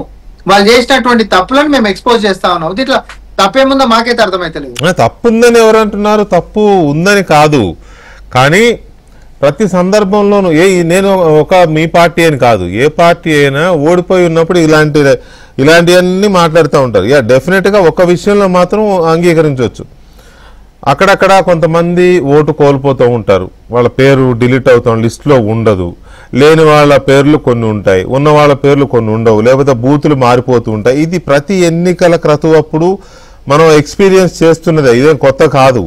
కానీ ఏదో పెద్ద ఎత్తున లక్షల సంఖ్యలో జరిగిపోయింది అనే ఒక దాన్ని ఒక పెద్ద బూచిగా చూపిస్తున్నారు. లక్ష్మణ్ గారు నిజంగా అలా జరిగింది అనుకోవచ్చు? ఒక్క నిమిషం రాము, మళ్ళీ వస్తాను రాము. లక్ష్మణ్ గారు నిజంగా అన్ని లక్షల మంది పేర్లు నిర్దాక్షిణ్యంగా తీసేసి ఎవరెవరినో తీసుకొచ్చి చేసి అంత బ్లేటెంట్ గా బాహాటంగా జరుగుతుందా? అంటే ఇప్పుడు ముఖ్యంగా కాంగ్రెస్ పార్టీ అంటున్నది ఏంటంటే మహారాష్ట్రలో సుమారుగా ఒక 10 మిలియన్స్ అంటే ఆల్మోస్ట్ 1 కోటి ఓటర్స్ ని అసెంబ్లీ పార్లమెంట్ ఈ మధ్యలోనే సుమారుగా 50 లక్షల మంది ఓటర్లను ఎక్స్ట్రాగా యాడ్ చేశారన్నది వారి ప్రధానమైన. అంటే షిరిడి అనే ఒక కాన్స్టిట్యుయెన్సీ తీసుకుంటే ఒక బిల్డింగ్ లోనే చాలా మ్యానిపులేషన్స్ జరిగాయని వాళ్ళు చెప్పారు. అంటే ఇప్పుడు ఇంతకు ముందు వారు మాట్లాడినట్టు ప్రధానంగా ఇప్పుడు రాహుల్ గాంధీ గారు మాట్లాడుతున్నది voter list manipulation, voter list లో ఇన్క్లూజన్, లిస్ట్ లో ఎక్స్క్లూషన్, దీని గురించి ఆయన ప్రధానంగా మాట్లాడుతున్నట్టు మనకు తెలుస్తుంది. ఆయన నిజంగా ప్రూఫ్ ఏదో ఉందో దాన్ని బయటికి తీయాలి. ఖచ్చితంగా ఏదైతే ఆటం బాంబ్ ఆయన ఏదైతే మాట్లాడుతున్నారో దాన్ని నిజంగా బయటికి తీసుకొస్తే తెలుస్తుంది యాక్చువల్ గా ఏ విధంగా జరుగుతుంది. ఎందుకంటే మీరు చూస్తే అసెంబ్లీ ఎలక్షన్ లో 2019 అనుకుంటాను తెలంగాణలో సుమారుగా 25 లక్షల ఓటర్లని 7C ఫార్మ్స్ యూజ్ చేసి వాళ్ళ లిస్ట్ నుంచి 2014 లో సుమారుగా 25 లక్షల మంది ఓటర్స్. ఆ తర్వాత ఒక వ్యక్తి కూర్చొని మొత్తం సిస్టమ్ లో ఐపీ మ్యానిపులేట్ చేసి 25 లక్షల ఓటర్లను తీసేసి తర్వాత ఎలక్షన్ కమిషన్ కూడా స్టేట్ ఎలక్షన్ కమిషన్ కూడా వాళ్ళకి ఇది క్షమాపణ చెప్పిందని కూడా నేను సిఇఓ గారు క్షమాపణ చెప్పారు బాహాటంగా. అంటే ఇప్పుడు ఈ విధంగా తర్వాత ఏంటంటే ఇప్పుడు తేజస్వి యాదవ్ ఫర్ ఎగ్జాంపుల్ చూసుకుంటే బీహార్ లో ఆయన ఏమన్నాడంటే ఒక ఎపిక్ నంబర్ తనది కొడితే తనది ఓటర్ లిస్ట్ లో లేదని చెప్పారు. దానికి వెంటనే ఎలక్షన్ కమిషన్ ఇంకొక ఎపిక్ నెంబర్ లో అతనికి ఓటర్ లిస్ట్ లో ఉందని తెలియజేశారు. అంటే ఇతని మీద 2 ఎపిక్ నెంబర్స్ ఉన్నాయని చెప్పేసి ఎలక్షన్ కమిషన్ అంటారు. సో ఇటువంటి మ్యానిపులేషన్స్ కూడా జరుగుతున్నాయా అన్నది మనం పేపర్లో చూసాం. తర్వాత ముఖ్యంగా మీరు ఈవీఎంస్ గురించి మాట్లాడుతున్నప్పుడు ఇంతకు ముందు థియరీలో సపోజ్ 18 జూన్ 2024లో జగన్మోహన్ రెడ్డి గారు ఏమన్నారంటే, in electoral practices across the world in almost every advanced democracy paper ballots are use not EVMs. We too must move towards the same in upholding the true spirit of our democracy అని ఆయన అన్నారు. అదే మీరు 21/1/2019 లో చంద్రబాబు నాయుడు గారు ఏమన్నారంటే, EVM is turning out to be a big threat to democracy. It is worrying to know the claims made by the possibility of tampering EVMs. EC must seek opinion of all political parties and revert to the paper ballot system immediately. Same KTR గారి statement కూడా same. అంటే ఇవి రెండు నేను చదివింది వాళ్ళు ఇచ్చిన tweet నుంచి చదివాను నేను. సో ఆ విధంగా ఇంతకుముందు మనం మాట్లాడుకున్నప్పుడు ఇప్పుడు వారు అన్నట్టు మెయిన్ గా ఈవీఎంస్ గురించి ఒక ఇష్యూ అయితే ఇంకొకటి కూడా నేను గుర్తు చేస్తున్నాను మీకు. జీవీఎల్ నరసింహరావు గారు ఉన్నారు కదా, బీజేపీ ఎక్స్ఎంపీ, ఆయన ఒక బుక్కే రాశాడు ఈవీఎంలు ఎలాగా థ్రెట్ అని. సో ఈ విధంగా ఉన్నప్పుడు బేసిక్ గా డెమోక్రసీని పరిరక్షించడం అన్నది ప్రతి ఒక్కరి యొక్క బాధ్యత. అంటే ఏ పార్టీ గెలుస్తుంది ఏ పార్టీ ఓడిపోతుంది అని కాకుండా ఈ విధమైన స్టేట్మెంట్స్ వల్ల ప్రజలకు ప్రజాస్వామ్య వ్యవస్థ మీద నమ్మకం పోతుంది. ఇది మనం political party should not do this. చేయకూడదు. సిస్టమ్ ని స్ట్రెంగ్తెన్ చేయడానికి మనం చూడాలి. మనం గెలిచినా ఓడిపోయినా, మన పార్టీ ఓడిపోయినా ప్రజాస్వామ్యం గెలవాలి అన్నది ప్రధానంగా మనం ఆలోచించాల్సిన అంశం. సో దాని గురించి మనం ఏం చేయాలన్నది ముందుకొచ్చి మనం సిస్టమ్ ని బలోపేతం చేయాలి అన్నది. ఈవెన్ ఎలక్షన్ కమిషనర్స్ అపాయింట్మెంట్ గురించి కూడా పెద్ద వాదన జరుగుతోంది. ఇప్పుడు ఇంతకు ముందు సుప్రీంకోర్టు జస్టిస్ గారు ఆ ప్యానెల్లో ఉండేవారు, కానీ ఇప్పుడు ఆయన లేరు. దానికోసం కొత్తగా బిల్లు కూడా తీసుకురావడం జరిగింది. కాబట్టి వీటన్నింటిని గురించి ఆలోచించి మనం అందరం కలిసి let us not worry about the victory or defeat. ప్రజాస్వామ్యం గెలవాలన్న దీంట్లో ఏ మార్పులు చేయాలంటే, ఫర్ ఎగ్జాంపుల్ ఇప్పుడు ఏ విధంగా అయితే వీవీప్యాట్లు ఉన్నాయో ఒక 5 పోలింగ్ బూత్స్ లో ఈవీఎం తో పాటు బ్యాలెట్ కూడా పెట్టండి. 2 చూద్దాం ఏమవుతుందో, ఎంత డిఫరెన్స్ వస్తుంది. అంటే ఎక్స్పెరిమెంట్స్ చేయాలి. ఇవన్నీ కూడా సిస్టమ్ ని స్ట్రెంగ్తెన్ చేయడానికి మనం ఎక్స్పెరిమెంటేషన్ చేసుకుంటూ పోవాలి. దాంతో పాటు ఒక ఫుల్ ప్రూఫ్ సిస్టమ్ ని మనం ఎవాల్యుయేట్ చేస్తే అప్పుడు ఎవరికి కూడా సందేహం ఉండదు. ఎప్పుడు కూడా సందేహం లేని సిస్టమ్ ను తీసుకురావడానికి అందరం కలిసి పనిచేస్తే అప్పుడు ప్రజాస్వామ్యం బలోపేతం అవుతుంది అన్నది మనం గమనించాలి. డెఫినెట్ గా. కానీ గవర్నమెంట్స్ కి ఆ కమిట్మెంట్, ఆ కన్సర్న్ ఇవన్నీ ఉంటే అసలు వాళ్ళు ముందే డిసైడ్ చేస్తారు కదా ఈవీఎం ట్యాంపర్ చేయొచ్చా చేయకూడదా అని ఉండడం కాదు వెంకటకృష్ణ గారు. యాక్చువల్ గా ఎలక్షన్ కమిషన్ అన్నది it's an independent constitutional. I'm talking about EC only, not government actually. కాబట్టి గవర్నమెంట్ తో దీనికి సంబంధమే లేదు. ఎందుకంటే ఎలక్షన్ కమిషన్ ఏం చేయగలదో అన్నది శేషన్ గారు చూపించారు మనకి. అవును. సో ఆ విధంగా మనం మార్పులు తీసుకొచ్చే వ్యక్తులు అక్కడ ఉండగలిగితే ఈ డౌట్లు అనేవి కూడా రాకుండా చేయాల్సిన అవసరం ఉందని నేను అనుకుంటాను. రైట్. పుల్లారావు గారు, ఇప్పుడు ఇంతకాలం అయిన తర్వాత ఇందాక సంజయ్ గారు అన్నది అది పాయింట్, వ్యాలిడ్ పాయింట్ ఏనేమో. గ్రౌండ్ లెవెల్లో మారుమూల ప్రాంతాల్లో చూస్తే ఇప్పటికీ చాలా మందికి ఆ బటన్ నొక్కడం రాదు అనే తరహాలో ఆయన అన్నారు. ఆ పదం వాడకపోయినా చాలా మందికి తెలియడం లేదు దాన్ని యూజ్ చేయడం అని. మరి 30 ఏళ్ల క్రితం, 25 ఏళ్ల క్రితం, 30 ఏళ్ల క్రితం ఎలా తెలిసింది? అప్పుడు ఇంకా లిటరసీ లేదు కదా. అప్పటికంటే ఇప్పుడు చాలా ఫార్ బెటర్ కదా ఇండియా, ఫార్ అహెడ్. ఈ 25 years లో చాలా ముందుకు వెళ్ళాం మనం. అసలు ఇప్పుడు బ్యాలెట్ అంటే ఎవరికి తెలియదు. బ్యాలెట్ అంటే ఇప్పుడున్న జనరేషన్ లో సగం మందికి తెలియదు ఓటర్స్ లో. ఈవీఎం అంటేనే తెలుసు. సో ఈ సంకట స్థితిలో ఏం చేయాలి? Venkatakrishna, sorry can I interrupt? ఒక్కసారి ఇంటరప్ట్ చేస్తాను. చెప్పండి సంజయ్. మా కన్ఫ్యూజన్ ఏమైందంటే ఇంతకుముందు ఆ ఓటింగ్ ఎక్కడ వేస్తున్నామని ఆ బటన్ ప్రెస్ చేయడం అని కాదు. ఇక్కడ చాలా మంది ఏం చెప్తారంటే నేను బటన్ నొక్కాను సార్, నా ఓటు ఎటుపోయిందో తెలియదు సార్ అంటారు. అది ఆ బీప్ సౌండ్, ఆ బీప్ సౌండ్ గ్యాప్ ఉంటుంది కదా, 3-4 seconds ఉంటుంది. అది వీళ్ళు లేట్ గా విని ఆ సౌండ్ అయిపోయింది అనుకుంటారు. అది మిస్ ఇదిలేండి అది. యా పుల్లారావు గారు, ప్రాసెస్ లో కన్ఫ్యూజన్. సారీ. ఇందులో ఒక్కటి వెంకటకృష్ణ గారు, యాక్చువల్గా ఏంటంటే ఎలక్షన్ కమిషన్ రూల్ ప్రకారం మీకు వీవీప్యాట్ 7 seconds కనపడాలి. అవును. కానీ జనరల్ గా కంప్లైంట్ ఏంటంటే ఓన్లీ 3 seconds మాత్రమే కనపడుతుందని ఈవెన్ 2019 లో కూడా రేజ్ చేశారు ఈ ఇష్యూ. సో అదొక టెక్నికల్ ఇష్యూ. అది కూడా ఇంతకుముందు వారు సంజయ్ గారు అన్నట్టు మాకు కనపడట్లేదు అన్నదానికి ఇదొకటి కూడా ఒకటి కారణమని ఒక అది ఉంది. తర్వాత మనం బటన్ నొక్కినప్పుడు ఆ బీప్ సౌండ్ కూడా బటన్ తో ప్రెస్సింగ్ తో పాటే బీప్ సౌండ్ రాదు. అది ఓటర్ రిజిస్టర్ అయిన తర్వాతనే బీప్ సౌండ్ వస్తుంది. Voter should be there till the beep sound.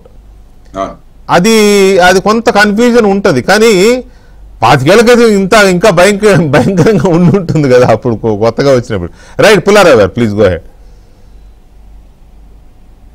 Mute లో ఉంది పుల్లారావు గారు, మ్యూట్ లో ఉందండి. వినపడుతుందండి. ప్లీజ్. బ్యాలెట్స్ అంటున్నారు. మీకు జ్ఞాపకం చేస్తున్నా 2000 సంవత్సరంలో 45 రోజుల 60 రోజులు అమెరికన్ ప్రెసిడెంట్ ఎలక్షన్ ఆగిపోయింది. బ్యాలెట్స్ గురించి మర్చిపోయారు అందరూ. అల్గోరును బుష్ వ్యవహారంలో కదా ఆలుగారు ఓడిపోయాడు. 0.04% తో ఓడిపోయాడు. నేను గెలిసా కానీ సిస్టమ్ అని పాడు చేయను, తల వంచేశాడు, కేసు వేయను అన్నాడు. మీరు జ్ఞాపకం చేస్తున్నా అమెరికాలో. రెండోది, అమెరికన్ పద్ధతి బ్యాలెట్స్ ఎలా లెక్క పెడతారంటే మేయర్ అనేవాడు ఆ సిటీకి అతనే లెక్క పెడతాడు. కౌంటీ జిల్లా పరిషత్ చైర్మన్ అతనే ఓట్ల లిస్ట్ మెయింటైన్ చేస్తాడు, అతనే బ్యాలెట్ బాక్సెస్, బ్యాలెట్స్ అక్కడే కౌంట్ అవుతాయి.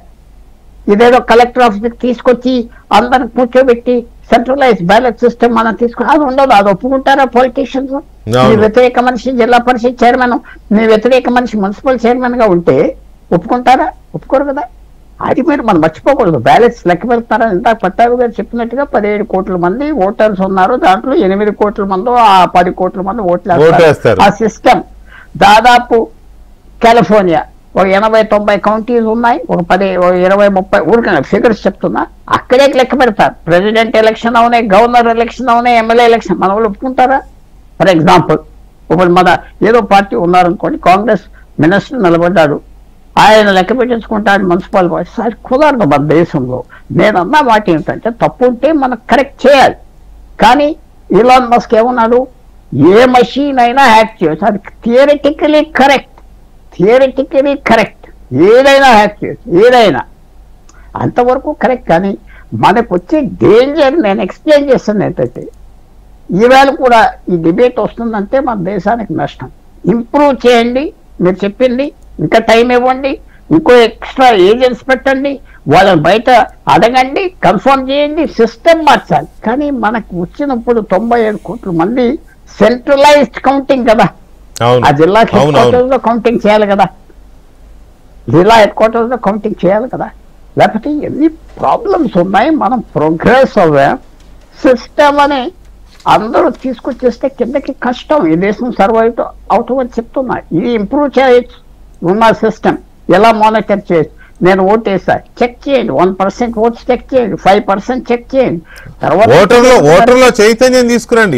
ఇప్పుడు పార్టీలు కూడా ఆ ఈవీఎంల మీద పడే బదులు, లేకపోతే సిస్టమ్ అనుమానించుకునే బదులు పార్టీలు వాళ్ళు కూడా ఓటర్లను చైతన్యం చేయొచ్చు. ఇదిగో ఈవీఎం అంటే ఇలా ఉంటది, మీరు కేర్ తీసుకోవాలి. వికే గారు, నేను ఈ మాట చెప్పకపోతే నేను కొద్దిగా ఆనెస్ట్ గా ఉండను, కానీ ఓటర్లకు చైతన్యమా?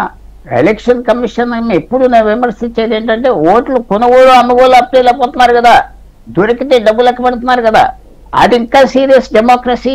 అది సార్ మీరు అన్నట్టు ఆ స్థాయిలో మనం ఆలోచించడం మొదలు పెడితే ఇంకా చాలా వస్తాయి.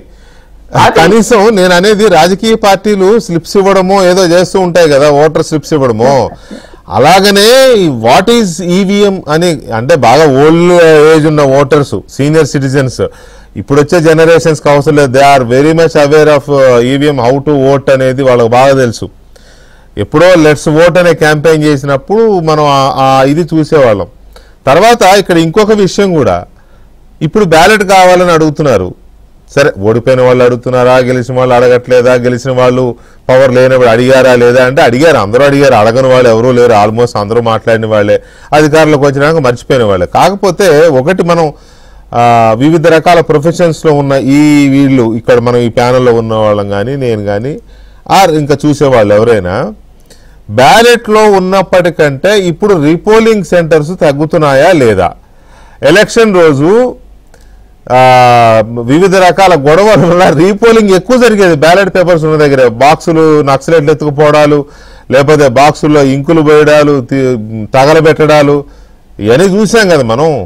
అప్పటికంటే అసలు నాకు తెలిసి లాస్ట్ మొన్న 24 ఎలక్షన్లో ఏపీలో there was no single repolling booth. I think నాకు గుర్తున్నంత వరకు మొన్న 24 ఎలక్షన్లో నాకు గుర్తున్నంత వరకు. పటాబ్ గారు, ఇది నిజంగా కూడా ఇప్పుడున్న సిచ్యువేషన్లో మనం ఇన్ని ఎలక్షన్స్ చూస్తున్నాం కదా, ఈ రీపోలింగ్లు లేకపోతే ఈ గొడవలు ఇవన్నీ తగ్గిపోలా? కేవలం ఈవీఎం వచ్చిన తర్వాత బ్యాలెట్ బాక్స్ ఉన్నప్పుడే కదా ఎక్కువ మనం ఇలాంటివి చూసాం. ఈవీఎంలు ట్యాంపరింగ్ అయితే, ఈవీఎంల ద్వారా రిగ్గింగ్లు అయితే బ్యాలెట్లోనే ఇంకెక్కువ అవుతున్నాయి కదా, ఆ మాటకు వస్తే అయినాయి కదా. సో ఇప్పుడున్న పరిస్థితుల్లో బ్యాలెట్ కావాలి అనే డిమాండ్ని ఈవీఎం వద్దనే విమర్శని ఎలా కంపేర్ చేయొచ్చు? వికే గారు, నేను బ్యాలెట్ పద్ధతిలో జరిగినటువంటి ఎన్నికలు చూశాను, ఈవీఎం ద్వారా జరుగుతున్నటువంటి ఈ ఎన్నికల్ని చూస్తున్నాను. నేను రెండు ప్రక్రియలని both as a voter, as a polling agent, as a counting agent, నేను ఆ రెండు పద్ధతులు చూసా. And as chief election agent also I was involved in the entire electoral process in both the systems. కాబట్టి బ్యాలెట్ పేపర్ వినియోగించిన సందర్భాల్లో చాలా సమస్యలు ఉండేవి. మీరు అన్నట్టు పోలింగ్ డే రోజున ఆ బ్యాలెట్ బాక్సుల్ని కాపాడుకోవటం, బ్యాలెట్ పేపర్లని కాపాడుకోవటం పెద్ద ఛాలెంజ్గా ఉండేది. బూతులు క్యాప్చరింగ్, బూత్ రిగ్గింగులు, బ్యాలెట్ పేపర్లు చించేయటం, లేకపోతే పోలింగ్ బూత్ తలుపులు వేసేసి బ్యాలెట్ పేపర్లు గుద్దేయటం, డబ్బాల్లో వేసేయటం, మీరు అన్నట్టు డబ్బాల్లో ఇంకులు పోసేయటం, అబ్బో నానా బేభత్సం జరిగేది. దానివల్ల రీపోలింగ్ చాలా బూతుల్లో చాలా పొలిటికల్ పార్టీస్ రీపోలింగ్లు డిమాండ్ చేయటం, ఎలక్షన్ కమిషన్ మళ్ళీ రీపోలింగ్లు పెట్టడం, ఇవన్నీ చూసేవాళ్ళం. కానీ ఇవాళ అటువంటివి మనం చూడట్లా. ఈవీఎంస్ వచ్చిన తర్వాత రీపోలింగ్ కండక్ట్ చేయాల్సిన పరిస్థితి దాదాపుగా జీరో అయిపోయింది. ఎందుకంటే ఆ ఇష్యూస్ అని ఇప్పుడు లేవు. అదేవిధంగా కౌంటింగ్ విషయానికి వస్తే కూడా వికే గారు, ఇప్పుడు మొన్న జరిగినటువంటి ఎన్నికల్లో 65 కోట్ల ఓట్స్ పోలయ్యాయండి. 2024 జనరల్ ఎలక్షన్లో 65 crore ఓట్స్. మీరు 65 crore బ్యాలెట్స్ కౌంట్ చేయాలంటే ఎన్ని రోజులు పడుతుంది సార్? 65 కోట్ల బ్యాలెట్లు కౌంటింగ్ ఎంత సమయం పడుతుంది? ఇవాళ ఈవీఎంస్ ఉన్నాయి కాబట్టి ఆ 65 crore ఓట్స్ కౌంటింగ్ అనేది సాయంత్రానికల్లా మొత్తం అయిపోయింది. వేరేజ్ అది బ్యాలెట్స్ తో సాధ్యం కాదు కదా. ప్లస్ ఇంకొకటి, ఎప్పటికప్పుడు ఈవీఎం ఓటింగ్ విధానాన్ని ఇంకా ట్రాన్స్పరెంట్ గా ముందుకు తీసుకెళ్తున్నారు. వీవీప్యాట్ అనేది 2019కి ముందు అన్ని పోలింగ్ బూత్స్ లో లేదు. Voter verifiable paper audit trial అనే సిస్టమ్ ని 2019 నుంచి ప్రతి ఈవీఎంకి కనెక్ట్ చేశారు. ఓటేసిన వ్యక్తి తాను ఎవరికి ఓటేశాను అనేది ఆ స్లిప్ ప్రింట్ అయినప్పుడు చూసుకునే అవకాశాన్ని కల్పించారు. అదేవిధంగా కౌంటింగ్ రోజున కూడా ఎలక్షన్ ఏజెంట్ కనుక అడిగితే ఈవీఎం లో ఉన్నటువంటి ఓట్స్ ని వీవీప్యాట్ స్లిప్పులతో టాలీ చేయాల్సినటువంటి పరిస్థితి కూడా అక్కడ ఉన్నటువంటి పోలింగ్ ఆఫీసర్కి ఉంటుంది, కౌంటింగ్ ఆఫీసర్కి ఉంటుంది. ఇటువంటి ఎన్నో సౌలభ్యాలు కల్పించడం జరిగింది. They are making it more and more and more transparent. కాబట్టి ఇప్పటికైనా మనం ఈవీఎంల మీద అనుమానాలు వ్యక్తం చేయడం అనేది మానుకోవాలి. రెండోది వికే గారు, ఇప్పుడు బీహార్ ఎలక్షన్ గురించి ఓటర్ లిస్ట్ గురించి మనం మాట్లాడుకుంటున్నాం. Special as for Telugu Desam party is concern, ఇక ఫ్యూచర్ లో ఈవీఎం గురించి ఎప్పుడు అనుమానం వ్యక్తం చేయడాలు అట్లాంటివి ఉండవుగా? ఉండదండి, 100% ఉండదు. We have full confidence in EVMs. Right, ఇది స్పెషల్ ఇంటెన్సివ్ రివిజన్ గురించి ఏదైతే ఇప్పుడు బీహార్ గురించి మాట్లాడుతూ ఉన్నారు మిత్రులు, special intensive revision voter list revision లో ఏదో చాలా మతలబ్ జరిగిపోయింది, రాహుల్ గాంధీ గారు నేను బాంబు పేలుస్తానంటా ఉన్నారు. ఇప్పుడు ఇక్కడ ఒక విషయం చెప్పాలి వికే గారు, ఓటర్ రివిజన్ అనేది ఎప్పుడు కూడా ప్రతి బూత్ లో బూత్ లెవెల్ ఆఫీసర్ ఎవరైతే ఉంటారో ప్రతి పార్టీ నుంచి కూడా బూత్ లెవెల్ ఏజెంట్స్ బిఎల్ఏస్ ఎవరైతే ఉన్నారో వారిని వెంట పెట్టుకుని రివిజన్ అనేది చేస్తారు. Every political party is given an opportunity to nominate a BLA so that they will be there. వాళ్ళు కూడా వాళ్ళ పక్కనే ఉండి వాళ్ళ అభ్యంతరాలు తెలియజేయటం ఇవన్నీ కూడా వెరిఫికేషన్ పెట్టుకోవాలి. కానీ ఇవాళ నేను కొన్ని ఫిగర్స్ చదివి వినిపిస్తా వీకే గారు. కాంగ్రెస్ పార్టీ వాదనలోని డొల్లతనం మీకు భయపడుతుంది. ఒక నిమిషం ఇచ్చు. ఇది 25 జూలై 25న ఎలక్షన్ కమిషన్ విడుదల చేసినటువంటి బిఎల్ఏస్ యొక్క డేటా. ఏ పార్టీ ఎంతమంది బూత్ లెవెల్ ఏజెంట్స్ నియమించింది, ఎంతమంది బూత్ లెవెల్ ఏజెంట్స్ ఈ వెరిఫికేషన్ ప్రక్రియలో పాల్గొన్నారన్న డేటా విడుదల చేసింది ఎలక్షన్ కమిషన్. బీహార్లో 90,000 పోలింగ్ బూత్లు ఉన్నాయండి. 90,000 పోలింగ్ బూత్లు ఉంటే ఇవాళ India alliance, Indian national Congress, Rashtriya Janata Dal RJD ఇద్దరు పొత్తు పెట్టుకుని పోటీ చేస్తా ఉన్నారండి. జూలై 25కి రెండు పార్టీలు కలిపి వాళ్ళు అపాయింట్ చేసినటువంటి బిఎల్ఏ సంఖ్య ఓన్లీ 65,000. 90,000 పోలింగ్ బూత్లు ఉంటే వీళ్ళు బూత్ లెవెల్ ఏజెంట్లని కేవలం 65,000 మందినే నియమించుకున్నారు. వేరాజ్ బీజేపీ అండ్ జనతాదళ్ యునైటెడ్ వాళ్ళిద్దరూ కలిపి 90,000 మంది బూత్ లెవెల్ ఏజెంట్లు నియమించుకున్నారు. భారతీయ జనతా పార్టీ 53,338, జనతాదళ్ యునైటెడ్ 36,550, రెండు కలిపితే 90,000. అరే మీ పార్టీకి అసలు బూత్ లెవెల్ ఏజెంట్లు పెట్టుకునే పరిస్థితే లేదు. 35,000 మంది. ఇప్పుడు ఎన్డీఏ అలయన్స్ కంటే 35,000 మంది తక్కువగా, 25,000 మంది తక్కువగా మీరు బూత్ లెవెల్ ఏజెంట్లు పెట్టుకున్నారు. కాంగ్రెస్ పార్టీ పెట్టుకున్న బూత్ లెవెల్ ఏజెంట్ల సంఖ్య 17,500. అరే అసలు మీరు బూత్ లెవెల్ ఏజెంట్లు పెట్టుకునే సినిమానే మీకు అక్కడ బీహార్లో లేదు, ఆ సామర్థ్యమే లేదు. బూత్ లెవెల్ ఏజెంట్లు పెట్టుకోకుండా అక్కడ తప్పు జరిగిపోయింది, ఇక్కడ తప్పు జరిగిపోయింది ఎట్లా మాట్లాడతారు సార్? రామ్మోహన్ రెడ్డి గారు స్పందన. రామ్మోహన్ రెడ్డి గారు పటాభి గారు చెప్పినట్టుగా మరి ఆయన ఎన్నికల కమిషన్ దగ్గర పారదర్శకత లేదనేటటువంటి అంశాన్ని మేము తీసుకుంటే, ఆయన వ్యక్తిగతంగా మా పార్టీకి బూత్ లెవెల్లో లేరు, బూత్ బూత్ బూత్ అని మాట్లాడుతుంటే నాకు అర్థమవుతుంది. Why is taking so personally? BJP తోటి అలయన్స్ వాళ్ళకు ఉండొచ్చు.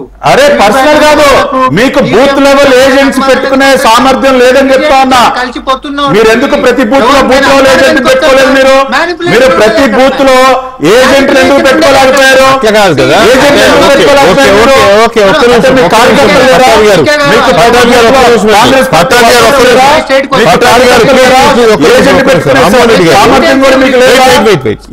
ఏజెంట్లు పెట్టుకోకుండా ఎలా క్వశ్చన్ చేస్తారు మీరు? పటాబ్ గారు జవాబు చెప్పాలి. స్పెషల్ ఇంటెన్సివ్ రివిజన్ 2003లో బిహార్. అరే నేను అడిగిన ప్రశ్నకు మీరు జవాబు చెప్పండి సార్. మీరు ఏజెంట్లను ఎందుకు పెట్టుకోలేదు? ప్రతి బూత్ లో మీరు ఏజెంట్ ఎందుకు పెట్టుకోలేదు? అంటే మీ పార్టీకి ఆ సామర్థ్యం లేదా? ఎలక్షన్ కమిషన్ అవకాశం ఏజెంట్ ఎందుకు పెట్టుకోలేకపోయారు? ఏజెంట్లు పెట్టుకోకుండా మీరిద్దరేమి అవసరం లేదు. కానీ ఒక్క నిమిషం దయచేసి ఒక్క నిమిషం రామ్మోహన్ రెడ్డి గారు మీరు చెప్పండి. కానీ ఒక్క మాట మీరే చెప్పండి. ఇది విషయం ఏంటంటే అక్కడ ఏదో ఓటర్ల జాబితాలో అవకతవకలు జరిగిపోతున్నాయి, ఎలక్షన్ కమిషన్ దగ్గర పారదర్శకత లేదు, లేకపోతే పప్పెట్ అనే పదం వాడినారు, లేకపోతే మోకరీ అనే పదం వాడుతున్నారు, ఇష్టం వచ్చినట్టు మాట్లాడుతున్నారు కదా. అసలు అక్కడ తప్పు జరుగుతుందో లేదో తెలుసుకోవడానికి మీకైతే మెషినరీ అయితే ఉండాలిగా. ఒక మాట మెషినరీ అయితే ఉండాలి కదా. అఫ్ కోర్స్ పటాభి గారు ఎలక్షన్ కమిషన్ ఇచ్చిన డేటాతోనే ఆయన బయట పెట్టారు. మొన్న 25వ తారీఖు వరకు చెప్పిన డేటా అది. దాని ప్రకారం మరి దాదాపు 30,000 బూత్లకి ఏజెంట్లే పెట్టుకోకపోతే how can your party face the elections? మీరు పంచాయతీ అది కదా, ఎన్నికల కమిషన్ దగ్గర పారదర్శకత లేదనేది మేము పంచాయతీ పెడితే మీరు ఆ పంచాయతీని మా మీద ఆపాదించి మాట్లాడితే ఎట్లా సార్? నేను ఒకటే అడుగుతున్నా, స్పెషల్ ఇంటెన్సివ్ రివిజన్ అని వాళ్ళు తీసుకున్నారు. ఇప్పుడు స్పెషల్ ఇంటెన్సివ్ రివిజన్ అని చెప్పి వాళ్ళు తీసుకున్నారు. ఇది 2003లో జరిగితే బీహార్ లో, ఇప్పుడు మళ్ళీ అసెంబ్లీ ఎన్నికలకి చేస్తారు. మన లోక్సభకి ఎందుకు చేయలేదు? మై స్ట్రైట్ క్వశ్చన్ ఈజ్, మన లోక్సభకి ఎందుకు చేయలేదు? If that is of such urgency మీరు మొన్ననే చేయాల్సింది. ఎన్నికల కమిషన్ మన టాపిక్ ఎట్టో పోతుంది. ఇన్ఫాక్ట్ ఎన్నికల కమిషన్ వరకు ఒక సజెషన్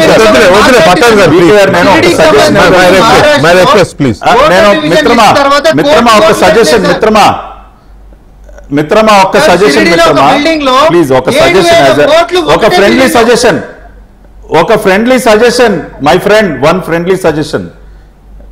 ఆగస్టు 1 నుంచి సెప్టెంబర్ 1 వరకు మళ్ళీ ఎలక్షన్ కమిషన్ అవకాశం ఇచ్చింది. ఎవరికైనా సరే నా ఓటు లేదు, నాకు ఓటింగ్ అర్హత లేదు అని ఎవరికైనా భావించినా వాళ్ళు మళ్ళీ ఎన్రోల్ చేసుకునే అవకాశాన్ని ఎలక్షన్ కమిషన్ ఇచ్చింది. ఇప్పుడేం క్లోజ్ అవ్వాలా. అందుకని దయచేసి మీరు ఎక్కడైతే మీరు ఇంకా ఏజెంట్లని పెట్టుకోలేదో, దాదాపు 25,000 బూత్లో మీరు ఏజెంట్లే పెట్టుకోవాలా. ఇప్పటికైనా పెట్టుకోండి, ఇప్పటికైనా వెతికి పెట్టుకోండి. ఎవరినైనా పెట్టుకుని ఓటు లేని వాళ్ళకి ఓటు హక్కు కల్పించండి సార్. మీ ఆరోగ్యం ఓటు హక్కు కల్పించండి. ఒక పొలిటికల్ పార్టీగా మీ బాధ్యత ప్లీజ్. కాదు, ఫ్రెండ్లీ సజెషన్ ఆయన ఇచ్చిండు, నేను ఫ్రెండ్లీగానే తీసుకుంటున్నా. నేను కూడా ఒక ఫ్రెండ్లీగా ఏమంటున్నా అంటే, మీరు మానసిక ఒత్తిడికి గురి కావద్దు, మా బూత్ ఏజెంట్లు లేరని మేము బ్రహ్మాండంగా పెట్టుకుంటాం సార్, మీరేం టెన్షన్ పడొద్దు. కానీ మహారాష్ట్రలో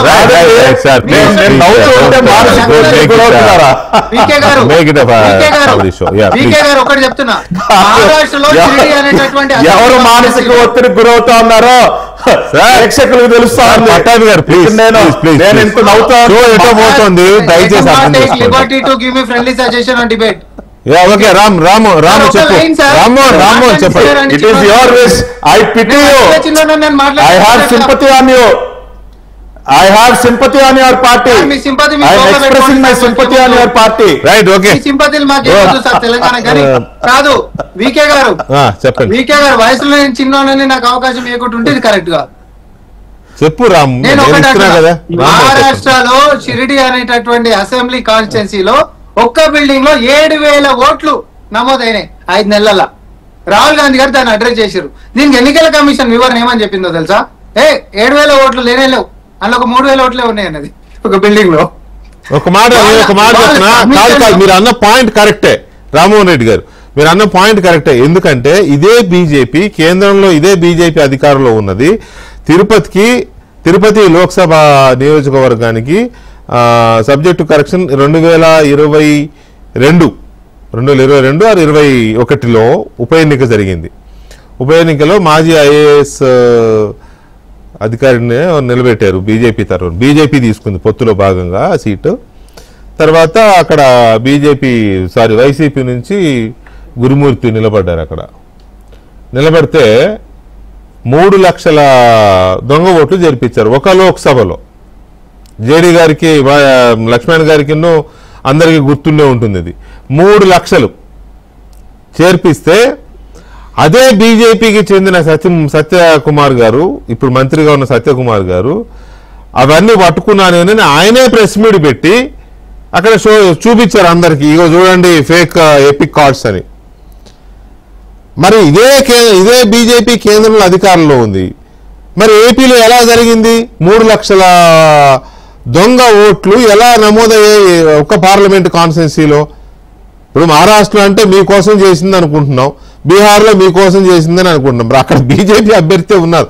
సో ఇక్కడ సిస్టంలో ఎక్కడో లోపాలు ఉంటాయి కాబట్టి జరుగుతాయి, జరగవని కాదు.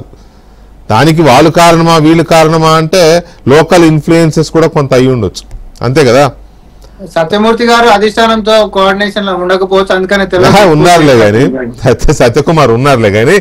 రైట్, ఎనీవే ఫైనల్ గా సంజయ్ గారు, ఇక్కడ బ్యాలెట్ అనే దాన్ని ఇప్పుడు కోరుకోవడంలో అంటే మనం కారణాలు వెతుక్కోవడం, ఫ్యాక్ట్ మాట్లాడుకుంటే బ్యాలెట్ అయినా ఈవీఎం అయినా ఓటు కొనుక్కోవడమే కదా, కొనుక్కున్నోడే ఓటు కదా. లేదు కృష్ణ గారు, అలా ఐ మీన్ లెట్స్ నాట్ మన ఓట్ ని అంత చిన్నగా చూడాల్సిన అవసరం లేదులేండి. ప్రతిసారి అన్ని చోట్ల అలా అంటే చాలా మంది నేను చూసిన వాళ్ళు డబ్బులు ఖర్చు పెట్టిన వాళ్ళు ఇక్కడ కనబడకుండా పోయారు ఎలక్షన్లలో కూడా. సో ప్రతిసారి ప్రజలకి ఓటుతో కొనే అంత సీన్ లేదు, అది అలా జరగదు. రెండోది, మీరు ఇంతకుముందు చెప్తున్నట్టు నాకు జస్ట్ క్లోజ్ మా పార్టీ ఒపీనియన్ చెప్పి నేను క్లోజ్ చేస్తాను. మీరేం చేస్తున్నారంటే కానీ వెంకటకృష్ణ గారు, ఒకరేమో గట్టిగా మాట్లాడే అవకాశాలు తీసుకుంటున్నారు పట్టాభి గారు, ఇక్కడేమో మా మిత్రుడు రామేమో విక్టిమ్ కార్డ్ ప్లే చేసి మైక్ తీసుకుంటున్నాడు. అప్పటి లేదండి, నేను ఆయన రెస్క్యూకి వచ్చానండి, రామ్మోహన్ రెడ్డి రెస్క్యూకి వచ్చానండి నేను. సో కానీ ఇంతకుముందు పట్టాభి గారు చెప్తూ కూడా వారు ఎంత గట్టిగా మాట్లాడుతున్నారు, ఎంత కాన్ఫిడెంట్ గా మాట్లాడుతున్నారంటే అబద్ధంగా నిజం అయ్యేలా మాట్లాడుతున్నారు. నిజంగా చెప్పాలంటే 2019లో ఇంతకుముందు లక్ష్మీనారాయణ గారు చదివి చెప్పారు కూడా, అండ్ ఎవిడెన్సెస్ తో ఉన్నాయి. నేను కూడా ఇప్పుడు వెళ్ళి మళ్ళీ ఒకసారి ఎవిడెన్స్ చూసుకున్నాను. చంద్రబాబు నాయుడు గారు ఆ రోజు గట్టిగా ఎలక్షన్ ఓడిపోయిన తర్వాత ఈవీఎంస్ కెన్ బి హ్యాక్డ్ అని ఆయన స్టేట్మెంట్ ఇచ్చారు. ఆ రోజు ఇవాళ కాన్ఫిడెంట్ గా మేము హుందాగా వెళ్తామని చెప్పారు. నిజంగా చెప్పాలంటే ఎగ్జాక్ట్ అది నిజంగానే అది ట్రూ. అది నిజంగా చెప్పాలంటే బీఆర్ఎస్ పార్టీ మొన్న 2023లో ఎలక్షన్ ఓడిపోయిన తర్వాత ఏ రోజు కూడా మేము ఈవీఎం వల్ల ఓడిపోయామని చెప్పి ఎప్పుడు చెప్పలేదు. హుందాగా ప్రజల నిర్ణయాన్ని యాక్సెప్ట్ చేస్తాం. ఇవాళ ఎప్పుడైతే చాలా మంది ప్రజలు కానీ నాయకులు కానీ పార్టీలు కానీ అందరూ డౌట్ చెప్తున్నారు కాబట్టి మేము ఎలక్షన్ కమిషన్ దగ్గరికి వెళ్ళి, అది కూడా బయట ఎక్కడ బాంబులు వేల్చలేదు, ఏమీ చేయలేదు. మేము ఎలక్షన్ కమిషన్ దగ్గరికి వెళ్ళి ఎలక్షన్ కమిషన్ తో కూర్చొని మాకు డౌట్స్ ఉన్నాయి, ఆ డౌట్స్ నివృత్తి చేయండి అని చెప్పి ప్రజాస్వామ్యంలో ఎలా అయితే ఒక డిబేట్ ఉండాలో ఒక డిస్కషన్ ఉండాలో హుందాగా వెళ్ళి మేము ఎలక్షన్ కమిషన్ కోరడం జరిగింది. దాన్ని నివృత్తి చేయాల్సిన బాధ్యత ఎలక్షన్ కమిషన్ ఉంది. ఇవాళ కూడా మేము ఎందుకు చెప్తా ఉన్నానంటే ఎవరు ఓటు వేస్ట్ కావద్దు, ప్రజాస్వామ్యంలో ఎవరు ఓటు వేస్ట్ అవ్వకూడదు కాబట్టి మేము ఎలక్షన్ కమిషన్ 2 మంది డౌట్ అడుగు చెప్తా ఉన్నారు.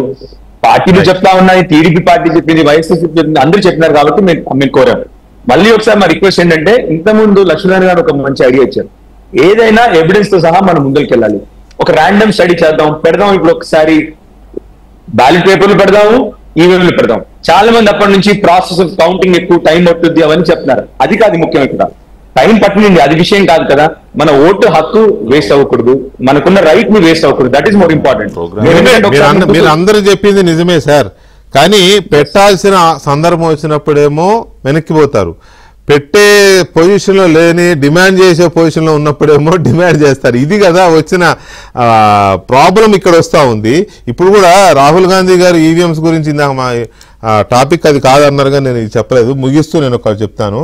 రాహుల్ గాంధీ గారు 2024 ఎండ్లో ఒక ట్వీట్ చేశారు. EVMs in India are a black box and nobody is allowed to scrutinize them.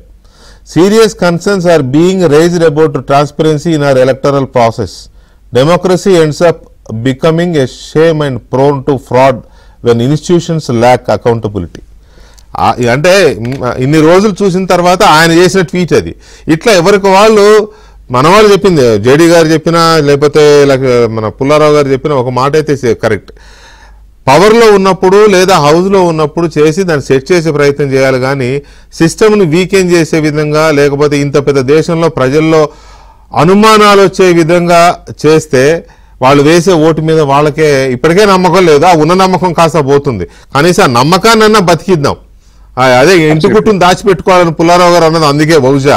కాబట్టి ఆ నమ్మకాన్నన్నా కాపాడుకుందాం, దాచుకోవాలి, తప్పులేనట్టు సరిదిద్దుకోవాలి. Thank you very much Lakshman గారు, అలాగే పుల్లారావు గారు, రామ్మోహన్ రెడ్డి గారు, పట్టాభి గారు, సంజయ్ కుమార్ గారు, థ్యాంక్ యూ వెరీ మచ్ అండి చర్చలో పాల్గొన్నందుకు. ఇది ఇవాళ డిబేట్. మళ్ళీ రేపు కలుద్దాం.